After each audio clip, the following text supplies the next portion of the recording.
Nature's ఇక్కడ లేడు వెళ్ళాడు. ఆయన ఎప్పుడు వినాయిస్తే నాకు కనిపించేవాడు అందరూ తెలుగు భాషలో తెలుగుదేశంలో నేర్చుకుని అక్కడే పుట్టి తెలుగు మాట్లాడి తర్వాత ఉద్యోగ రీత్యా ఇక్కడికి వచ్చిన వాళ్ళు. అలా కాని వాళ్ళు ఎవరో నాకు అనిపించడం లేదు. ఇక్కడ పిల్లలు ఇక్కడ పుట్టిన పిల్లలు ఇక్కడ సమావేశానికి వచ్చేవాళ్ళు తెలియదు నాకు.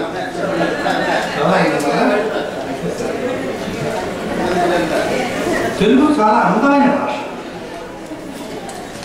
తెలుగు చాలా తీయని భాష, తెలుగు చాలా గొప్ప భాష. ఈ మాట మీరు ఎవ్వరూ కాదన్న నమ్మకంతో మాట్లాడుతున్నాను. మా అమ్మాయి చాలా అందమైంది, చాలా గొప్పది కూడా, చాలా తెలివి. నాతో ఆ విషయంలో మీరు వచ్చి పోట్లాడారు.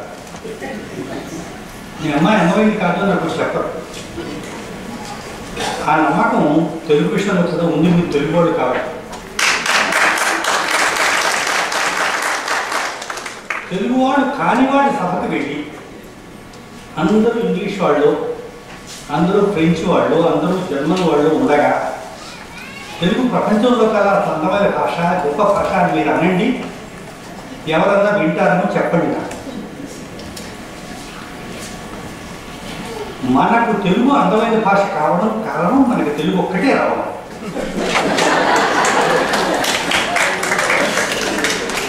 మనకి ఇంకో భాష నిజంగా రావాలి. ఉద్యోగరీత్యా వచ్చిన భాష ఇంగ్లీష్ మనకు వచ్చు, సాహిత్య రూపంలో వచ్చే ఇంగ్లీష్ మనకు రాదు, మనం రాయలేని కూడా. కాకపోతే రాదని మనకి తెలియదు.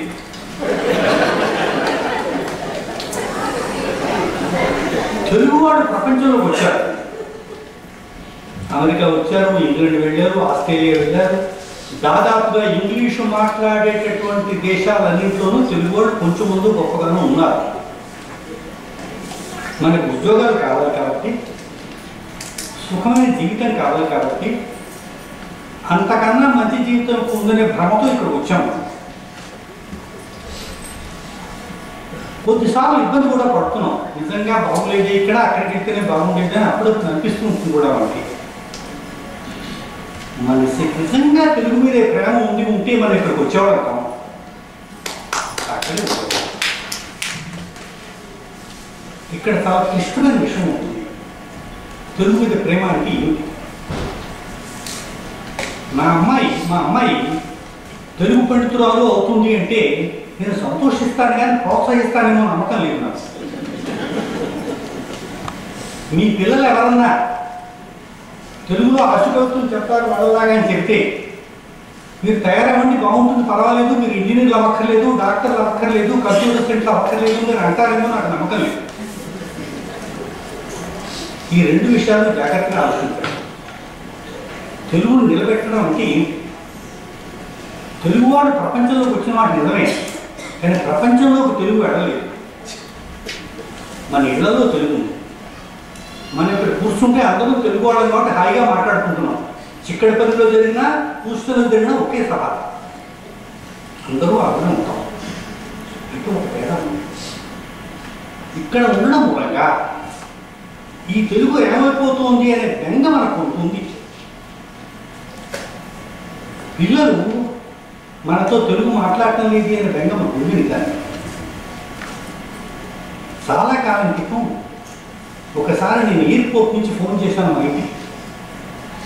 మా అమ్మాయి టెలిఫోన్ ఎత్తింది. చాలా చిన్నపిల్ల, 4 ఏళ్ళు ఉంటూ ఉంటాయి. పిలిచి, హలో ఇస్ దిస్ నారాయణరావు అని.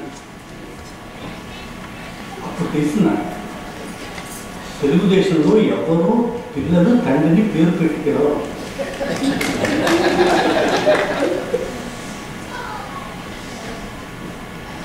మన తెలుగులో ఉన్న కొన్ని విశేషాలు ఇంకో భాషలో ఉండవు. ఏ భాషకున్న సంస్కారం ఆ భాషకు, ఏ భాషకున్న సౌందర్యం ఆ భాషకు, ఏ భాషకున్న సాహిత్యం ఆ భాషకు. మన బెంగాల్ ఏంటంటే మన సాహిత్యం తర్వాత వాళ్ళు చదువుతారా చదవరా. ఇవాళ పొద్దున్న ఇక్కడ జంట కవులు వారిద్దరు నోటితో పద్యాలు చదువుతుంటే అయితే ఈ శక్తి తెలుగు భాష ఒక్కదానికే ఉంది, సంస్కృతానికి కూడా ఉంది, తెలుగులో ఆశువుగా పద్యం చెప్పచ్చు అని సంతోషించిన వాళ్ళు ఇక్కడ చాలామంది ఉన్నారు. తెలుగు పద్యం చదివే తీరు చచ్చిపోతుందని తెలిసిన వాళ్ళు ఎక్కువ మంది లేరు. తెలుగు పద్యం చదవాలని నేర్చుకున్న వాళ్ళు చాలా తక్కువ మంది తయారవుతున్నారు. అంటే తెలుగు సాహిత్యం పుస్తకాలు బతుకుతుంది, గొంతుకులో బతకదు, మనస్సులో బతకదు, నోట్లో బతకదు. ఈ రకమైనటువంటి బతుకు మనం ఇవ్వగలిగితే తెలుగు సాహిత్యం బతికినట్లేక. తెలుగు సాహిత్యం తెలుగు యూనివర్సిటీలోను తెలుగు వాళ్ళు చేసే పిహెచ్డీలో మాత్రమే ఉంటే అది తెలుగు సాహిత్యం కాదు. మనం తెలుగు సాహిత్యాన్ని ప్రపంచంలో మిగతా దేశాల్లో పట్టుకెళ్ళగలమా?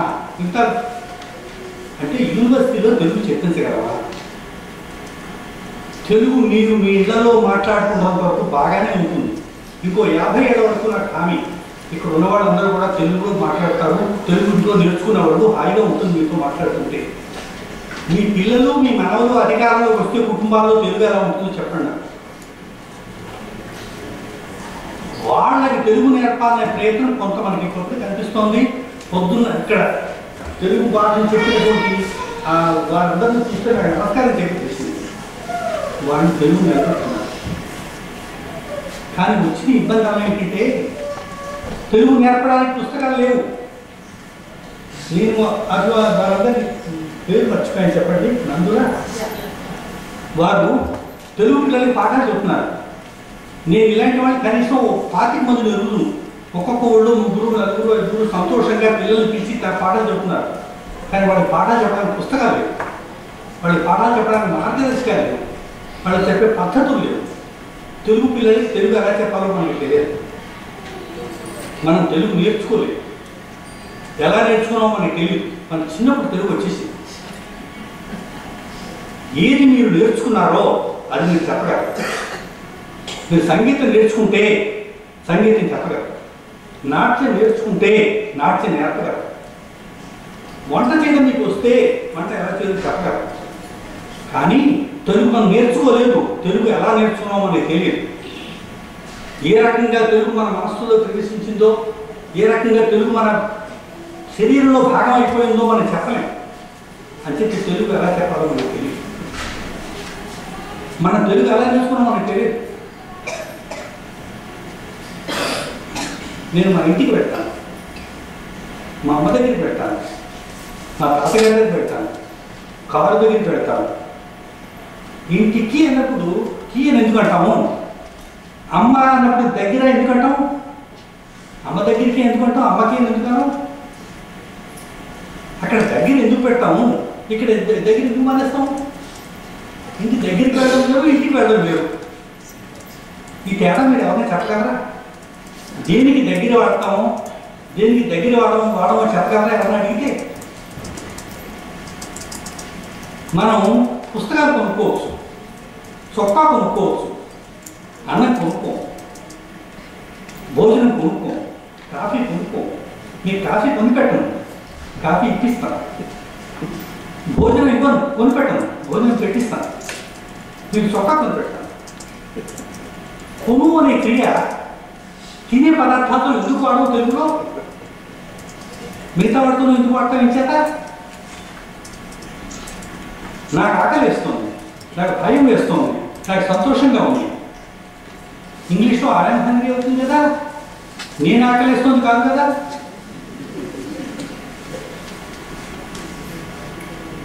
మా ఇంటికి నేను ఒక్కడే యజమాని, నా డబ్బుతోనూ కొనుక్కున్నాను, అయినా మా ఇల్లు అంటాను. కానీ మా అమ్మకి నేను ఒక్కడే కొడుకుని, ఆయనకి మా అమ్మ అంటాను. నీ అమ్మ అంటే తిట్టు.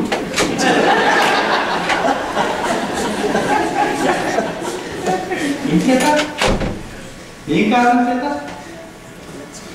భాషలో ఉండేటువంటి విశిష్ట విషయాల గురించి వివేచించి వ్యాకరణం రాసేవాళ్ళు చెబితే తప్ప రెండో భాషగా నేర్చుకునేవాడే తెలియదు. వీటికి ఎప్పటికీ మీరు కారణాలు చెప్పలేరు, దీని గురించి ఆలోచిస్తే తప్ప. అట్లా ఆలోచించిన వాళ్ళు తెలుగు భాష ఇంకోళ్ళకి ఎలా నేర్పాలి, తెలుగు భాష మాతృభాష కాని వాళ్ళకి ఎలా నేర్పాలి, అనే ప్రశ్న మన ఇంతవరకు ఎప్పుడూ కలగలేదు. తెలుగు నేర్చుకోవాల్సిన అవసరం, తెలుగు నేర్చుకోవాల్సిన అవసరం లేదు. స్కూల్కి వెళ్తే మీకు అప్పటికే తెలుగు వచ్చేస్తుంది. తెలుగు వచ్చేసిన వాళ్ళకి తెలుగు నేర్చుకోకూడదు. తెలుగులో మాట్లాడడం చేతనైన వాళ్ళకి, తెలుగులో తిట్టడం చేతనైన వాళ్ళకి, తెలుగులో సంతోషించడం చేతనైన వాళ్ళకి, తెలుగులో ప్రేమించడం చేతనైన వాళ్ళకి తెలుగు నేర్చుకోకూడదు. ఇక్కడ మన పిల్లలకి రాదు. మన పిల్లల మాతృభాష ఇంగ్లీషు. మన పిల్లల మొదటి భాష ఇంగ్లీషు.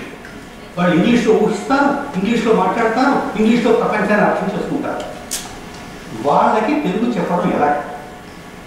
వాళ్ళ సంగతి పక్కన పెట్టండి. అలాంటి ఇతరులకు తెలుగు చెప్పడం ఎలా?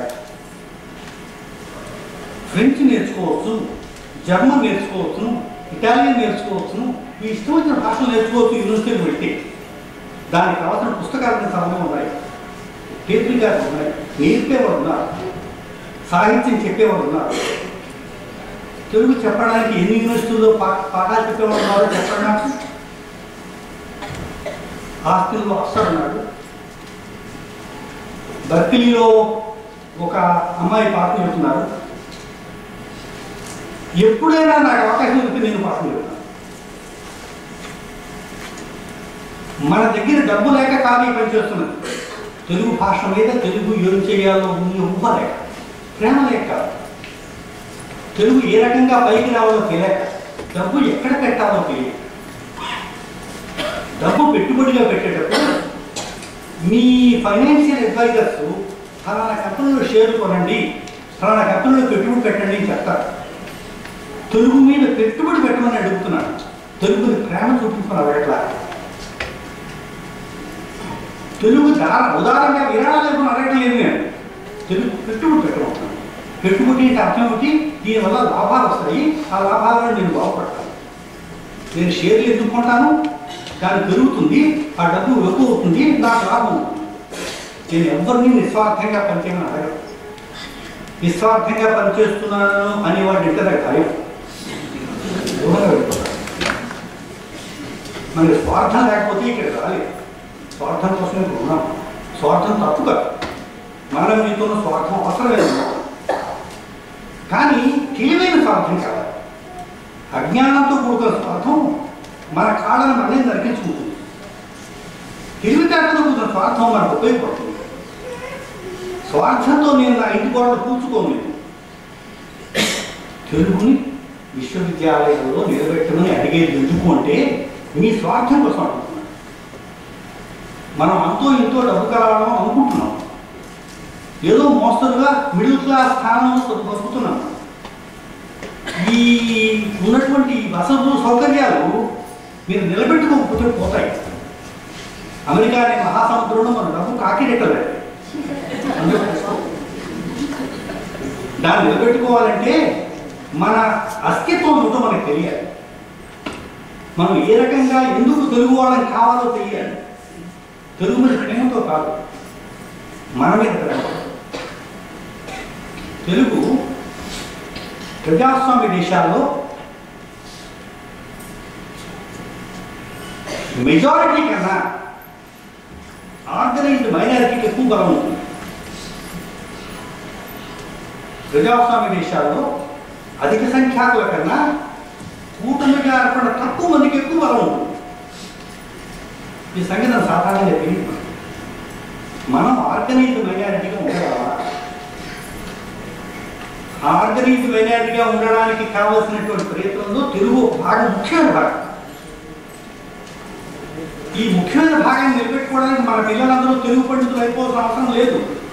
మీరు కోరుకున్న ఎవరు వాళ్ళు అయిన వాళ్ళు బాగుపడరు. అంటే వాళ్ళు తెలుగు పండితులు అయిపోవాలని, తెలుగులో రచనలు చేయాలని, తెలుగులో బ్రహ్మాండమైనటువంటి ఆసక్తి పెట్టి చూసుకోవాలని కోరుకోవట్లేదు నేను.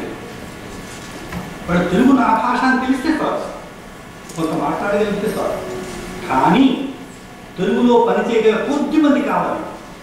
విశ్వవిద్యాలయంలో పనిచేసేవాడు కావాలి. వాళ్ళు ఫ్రెంచ్ వాళ్ళు కావచ్చు, జర్మన్ వాళ్ళు కావచ్చు, ఇంగ్లీష్ వాళ్ళు కావచ్చు, అమెరికన్స్ కావచ్చు. వాళ్ళు తెలుగులో పనిచేయాలి. వాళ్ళు తెలుగులో పెద్ద పని చేయాలి. చాలా కొంచెం మంది చేస్తే చాలు. తెలుగు సాహిత్యం మీద ప్రపంచంలో ఎక్కడ మంచి కృషి జరుగుతుందో కావాలంటే ఒకసారి చూడండి. మీరు ప్రిపరేషన్ విద్యార్థులు, ఇక్కడ ఉన్నవాళ్ళు, అమెరికాలో ఉన్నవాళ్ళు, ఆస్ట్రేలియా ఉన్నవాళ్ళు, వాడు తెలుగు సాహిత్యంలో పనిచేస్తున్నప్పుడు లేదా ఇంగ్లాండ్లో ఉన్నవాళ్ళు ఏం చేశారో ఒకసారి పరిశీలించారు. లేదా అలాంటి పని జరగాలంటే ఏం చేయాల్సి ఉంటుంది? ఫ్రెంచ్ సాహిత్యం మీద PhD చేసిన వాళ్ళు, గొప్ప గొప్ప పుస్తకాలు రాసిన వాళ్ళు అందరూ ఫ్రెంచ్ వాళ్ళే కాదు. నేను సందర్భం లేకపోయినా మాట్లాడుతున్నాను. ప్రపంచ తెలుగు మహాసభలు జరుగుతున్నాయి, ప్రపంచ ఇంగ్లీష్ మహాసభలు జరుగుతున్నాయా, ప్రపంచ ఫ్రెంచ్ మహాసభలు జరుగుతున్నాయా, ప్రపంచ జర్మన్ మహాసభలు జరుగుతున్నాయా, ప్రపంచ తెలుగు మహాసభలు జరుగుతున్నాయి, ప్రపంచ భాష కలుగలుగుతాయి.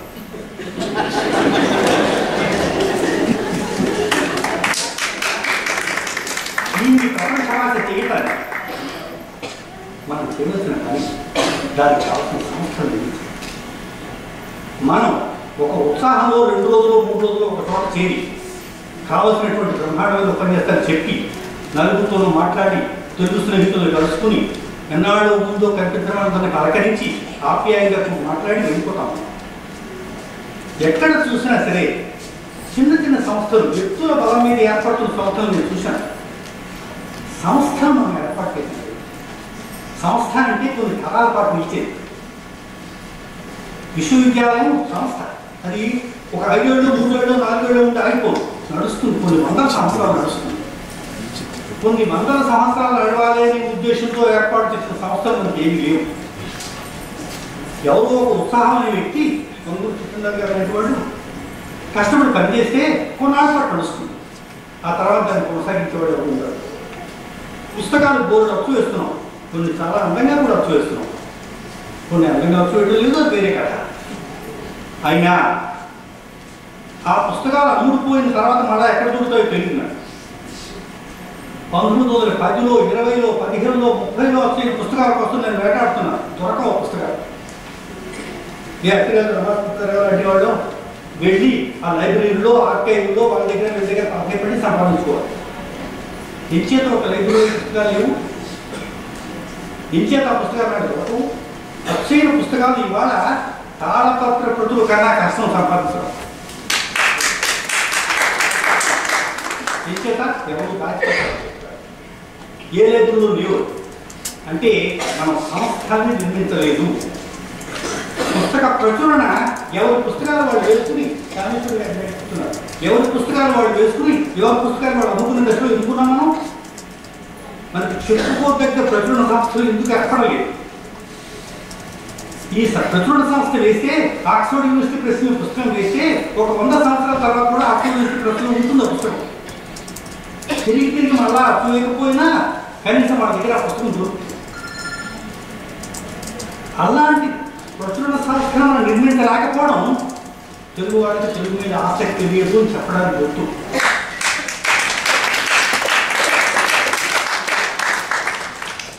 మన సంస్థలు నిర్మించాలి. విశ్వవిద్యాలయాల్లోకి, లైబ్రరీలోకి, పుస్తకాల షాపుల్లోకి వెళ్ళగలగాలి. మీ ఇక్కడ కూర్చోవడం కాదు, బారన్స లోపలికి వెళ్ళి తెలుగు పుస్తకాలు ఏమైనా ఉన్నాయో అడగండి. మీ దగ్గర ఉన్నటువంటి లైబ్రరీకి వెళ్ళి తెలుగు పుస్తకాలు ఏమైనా ఉన్నాయో అడగండి. మనం ఇక్కడ పన్నులు కడుతున్నాం, మన పన్నులతో నడుస్తున్నాయి. మీ దగ్గర ఉండే లైబ్రరీకి మీరు పన్ను కట్టాలి. మీ లైబ్రరీకి వెళ్ళి తెలుగు పుస్తకాలు లేవని ఎందుకు అడగం మనం? కాదు, తెలుగులో అనువాదమైన పుస్తకాలు లేవని ఎందుకు అడగం? ఇజ్రాయెల్ నుంచి వచ్చినటువంటి జూయిష్ పీపుల్ సత్తా కొంచెం గట్టిగా హైదరాబాద్ జనాభా మంది కూడా, ఆ చాలా కొంతమంది ఈ దేశం మొత్తం మీద ఎంత ప్రభావం చూపిస్తున్నారో ఒకసారి చూడండి. మీరు వెళ్ళి విశ్వవిద్యాలయంలో హీబ్రూ శాఖ లేని పెద్ద విశ్వవిద్యాలయం ఎక్కడ ఉండేవో చూడండి. అలా అని జూయిష్ ఫ్యామిలీలో ఉండే వాళ్ళందరూ కూడా హీబ్రూ నేర్చేసుకుంటున్నారా? లేదు, వాళ్ళు ఇంగ్లీషే నేర్చుకుంటున్నారు. అయినా హీబ్రూ భాష మీద గౌరవం ఉన్నారు.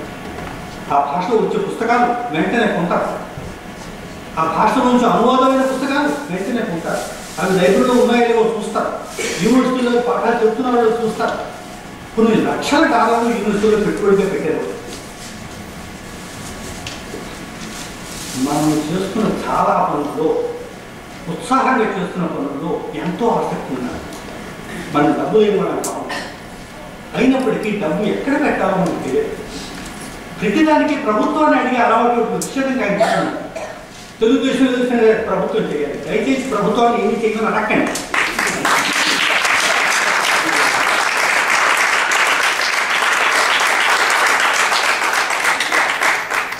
ప్రభుత్వం ఏ పని సరిగా చేయలేదు. మీ పిల్లల్ని పెంచే పని ప్రభుత్వానికి ఎలా అప్పచెప్పారో, భాషలో చేసే కొన్ని పనులు కూడా ప్రభుత్వానికి అప్పచెప్పారు. వేరే సంస్థలు ఎందుకు నిర్మించబడటం లేదు? ఆ సంస్థలో మనం ఎందుకు పని చేయటం లేదు? ఆ సంస్థకు కావాలని ఎందుకు అడగటం లేదు? ఆ సంస్థలకు నిర్మాణమైనటువంటి పద్ధతి కావాలని, అది కొన్నాళ్ళ పాటు నడిచేదిగా తయారవ్వాలని ఎందుకు కోరుకోవడం లేదు? మనం ఇలాంటి సభలు చేసినందుకు తప్పనిసరిగా నమస్కారం చెప్తున్నాను. కానీ ఈ సంస్థ కొన్ని తరాల పాటు నిలబడే సంస్థగా మనం చేయగలమా?